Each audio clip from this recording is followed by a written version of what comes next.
Hi everyone, this is Rano Rocky at magku-quick tour ulit tayo sa aking Sky Garden dito sa 4th floor sa roof deck ng aming new home. Hi everyone, this is Runner Rocky and welcome to my YouTube channel.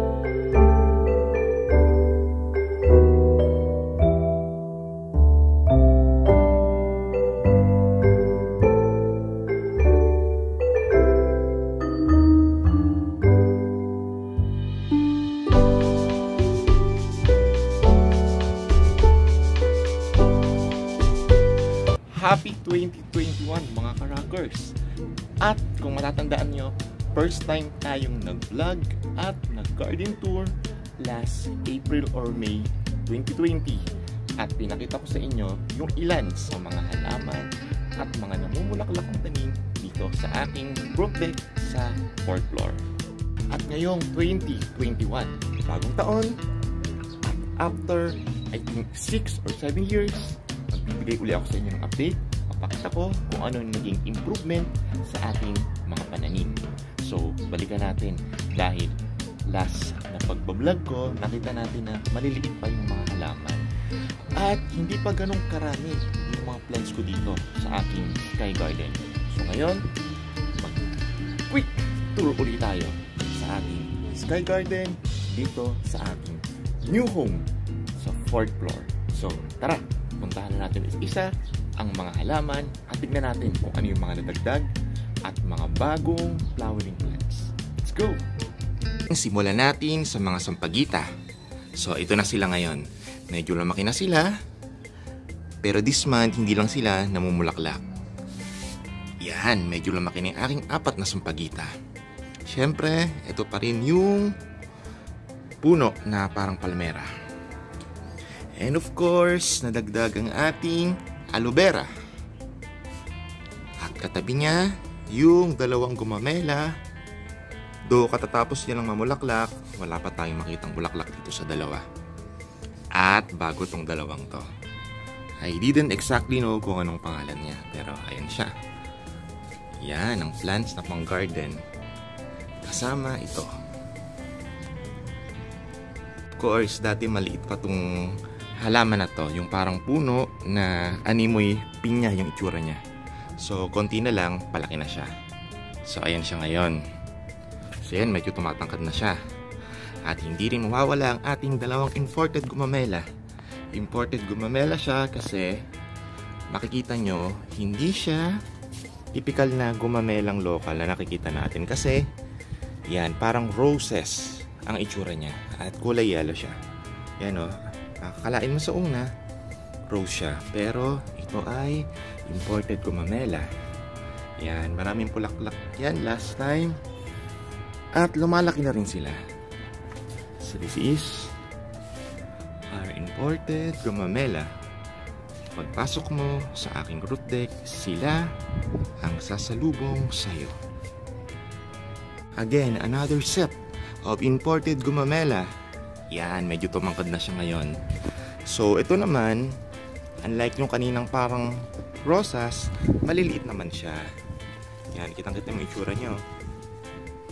Yun, pink gumamela. With small flowers.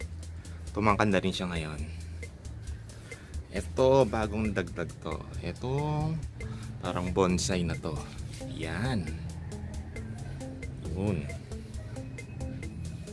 At bumari na rin ako ng pandilig.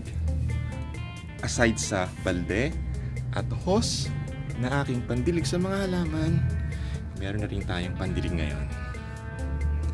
At eto, ang laki niya na. Ito yung last April na tinignan natin, maliit pa siya. Ito, itong halaman na to. Ngayon, ang laki niya natin, tangkad at ang lago. Ayun.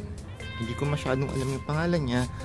So, kung mabibigay nyo, just comment it down. So, ayan, ang laki niya na. Yellow green na siya at ang lago. Ang ganda niya. At yung partner niya is eto. Ito naman siya. Ang laki na rin kasi magkasabay silang binili nun. Yun o. Bago sila ngayon. Bago din to. Itong medyo red lips na plant. Yan. So matibay siya sa init. Kahit mabilad siya, hindi siya nalalanda at patuloy siyang lumalago. Ito, bago din to. Ito yung bulaklak. Na malaki to yung bulaklak niya pag siya ay namulaklak na. And beside it, ito small. Bago rin siya. Yung bulaklak na kulay puti. It is small fat. At syempre, balikan natin to. Yung madalas mamulaklak sa akin. Itong white bulaklak na to na parang sampagita. Ayan. At ito yung ficus. Yung puno na malaki. Na pag lumago siya, yan, tataas pa yan. Kahit mabilad siya, hindi siya nalalanta at hindi siya madalas diligan. So abangan natin ang paglaki niya kasi pataas na siya ngayon eh. Yan siya. So syempre katabi niya pa rin itong 5 fingers na namumulaklak ng kulay pink. At ito, katabi niya itong kapatid niya kanina. Yan sila. Ito, yung newest addition sa aking flower of plant family, itong roses. Iba't ibang kulay na roses na nandito sa black na pot niya. Yan, blank concrete pot ang tawag dito. So meron tayong pink, may red, may yellow at may orange roses. So katatapos niya lang mamulaklak last 3 days. So yan, may mga natira pa. Yan, katabi niya yung kaninang binanggit ko na yan, new plants na maraming bulaklak. At syempre ito, ang ganda ng bulaklak niya. Maliliit lang siya na kulay pink. Tapos ang lalaki ng dahon. So nakalimutan ko yung tawag sa kanya. Pero yan, additional ano siya, plants sa aking flower garden. Yan sila.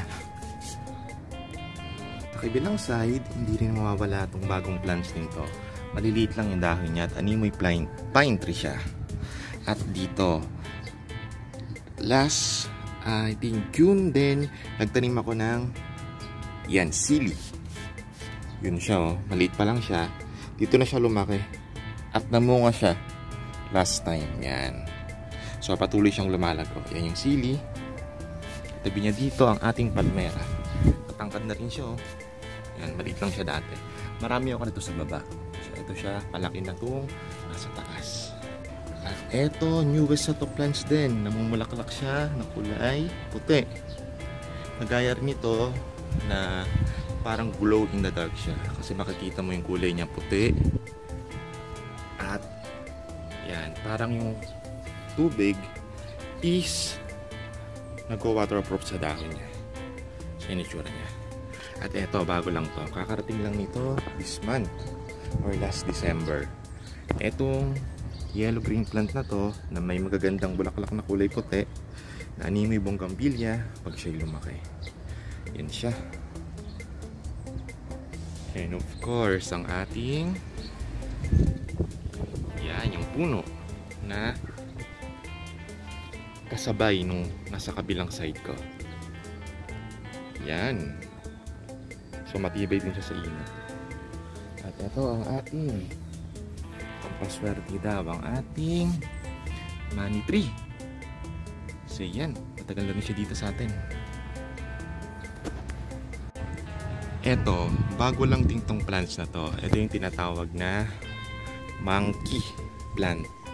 So makikita nyo yung mga flower niya, iba-iba. So meron pula at may yellow dyan. So this time lang puro pula yung nakikita natin. Pero last time, ang ganda ng bulaklak nito. Pula, yellow. Ayun, may yellow. Yun. So yan daw ang ating Mickey Mouse tree pala. So ito ibang bulaklak niya. May pula, may dilaw. Newest edition sa ating roof deck.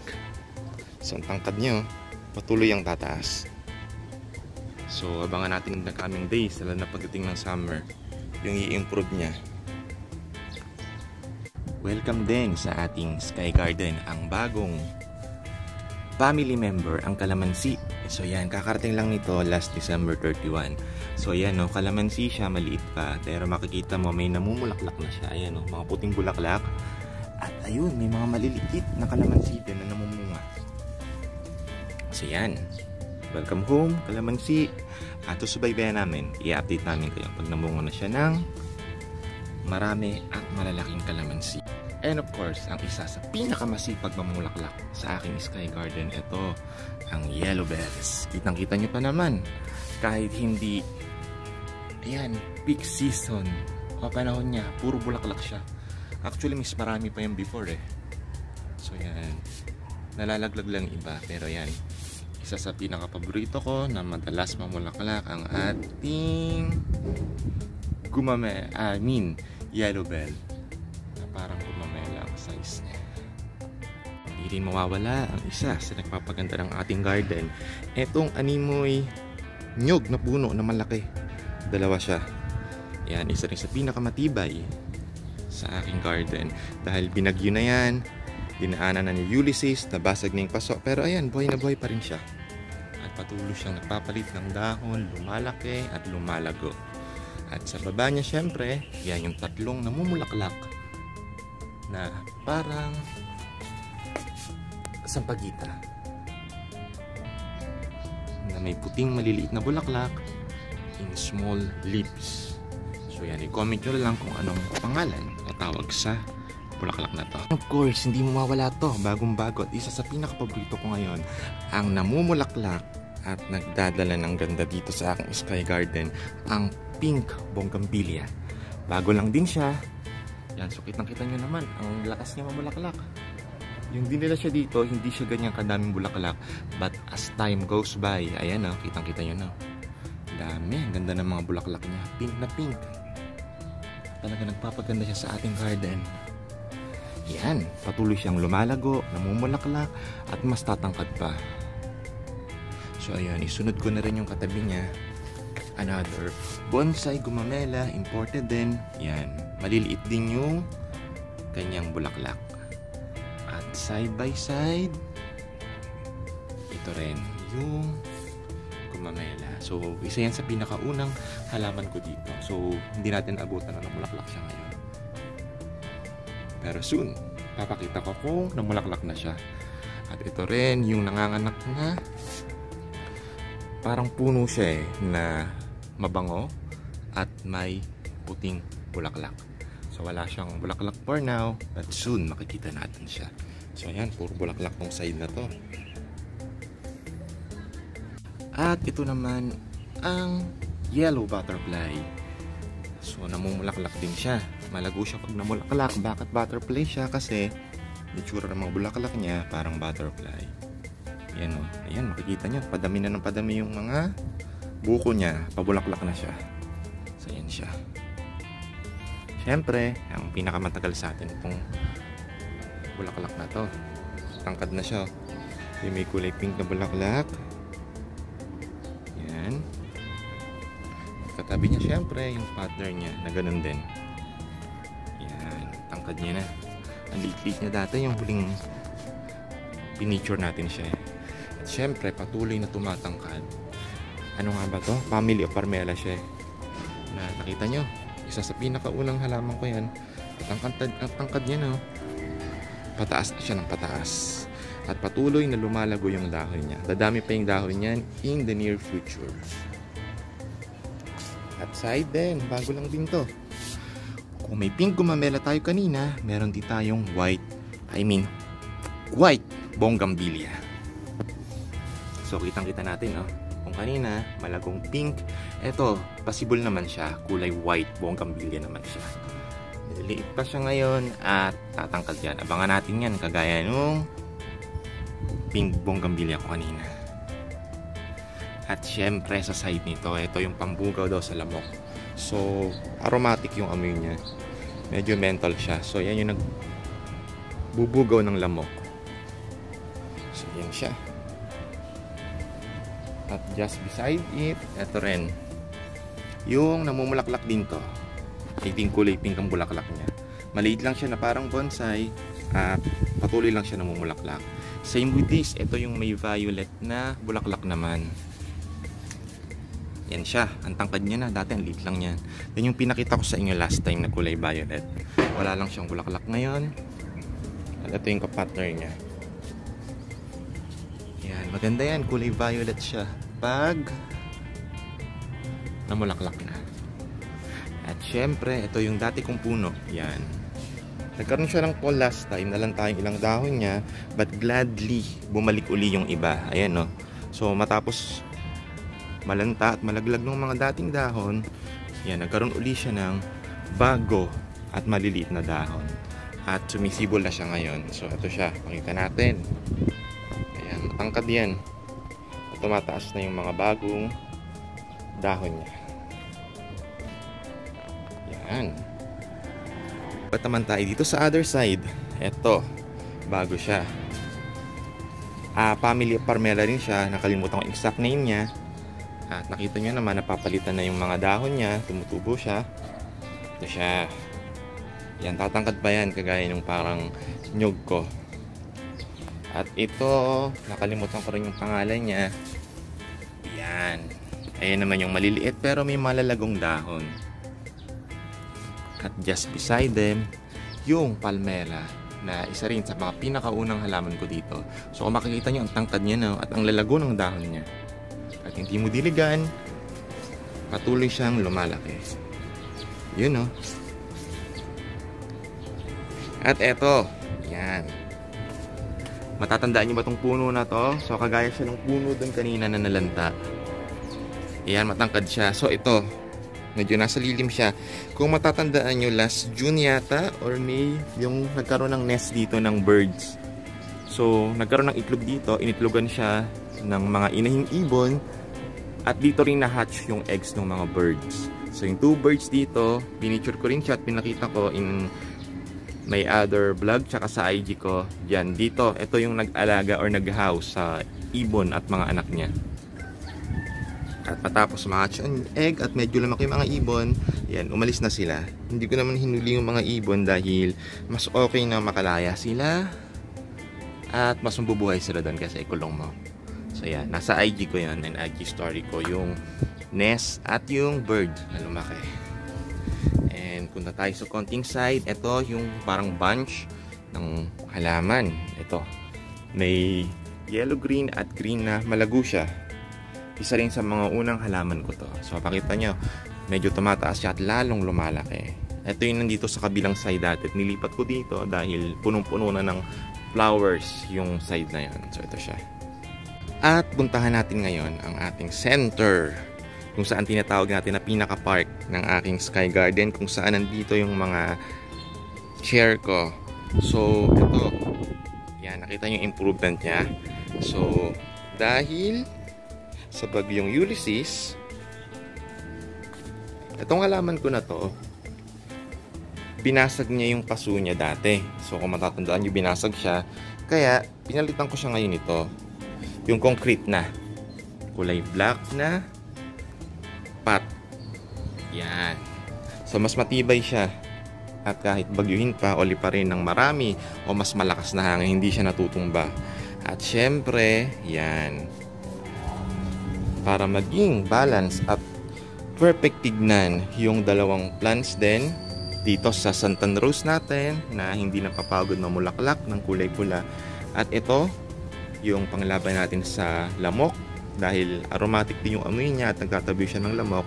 Ginawa na rin natin concrete black yung kanyang pots. So makikita mo siya, ayan na siya ngayon, no?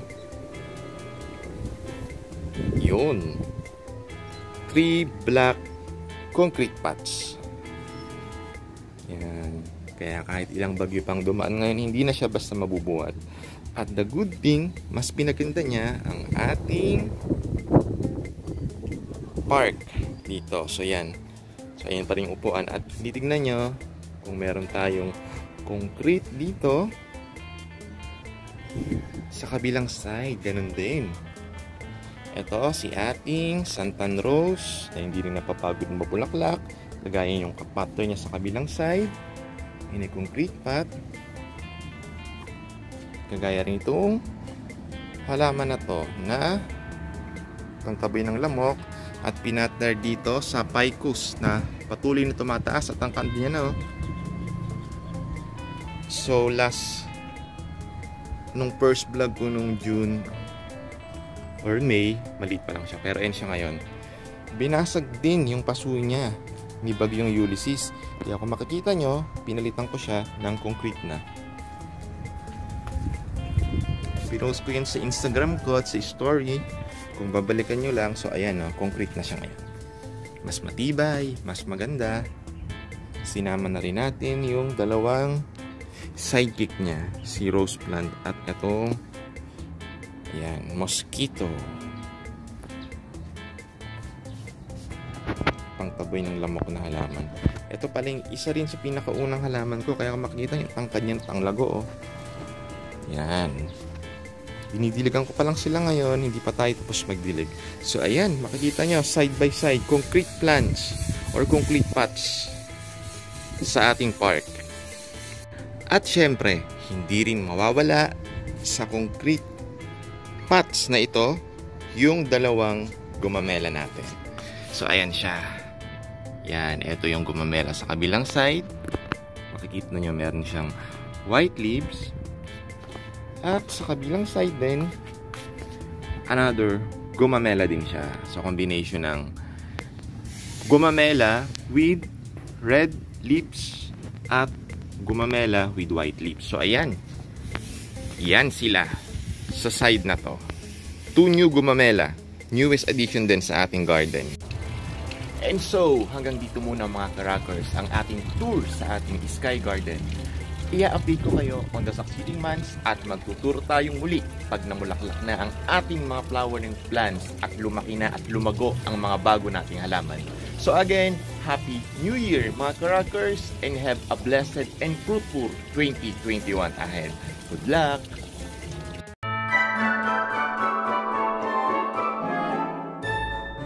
Thank you for watching Ka-Rockers. Don't forget to subscribe and hit the bell button here in my YouTube channel Runner Rocky for more updates, vlogs, reviews, reactions, celebrity interviews, Thai BL news, and livestream videos. See you all.